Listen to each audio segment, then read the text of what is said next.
Waterfalls. Ayan o. Gilid lang ng kalsada o. Tapos dito sa waterfalls, merong view deck. Ito yata yung Sleeping Beauty view deck. Dito sa Basaw, Tinglayan, Kalinga. Okay. Ito na nga yun. So dito, tanaw na yung sinasabi nila na gusto lang babae na nakahiga. Ayun o. Kitang-kita pala dito sa lugar na to. So ito yung Sleeping Beauty view deck. So ito muna tayo dito.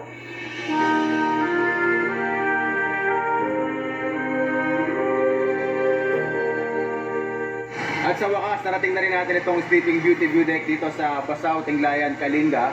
At ito yung tanawin na makikita nyo rito. Yan.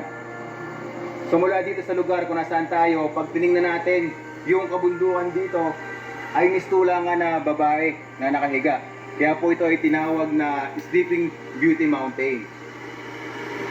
So kung kayo po ay dadaan din sa kalsada na to, maaari nyo din po itong makita, itong view deck na to, at mag-stay, magpahinga kung kayo po ay makaramdam ng pagod dahil may enjoy nyo po yung tanawin dito.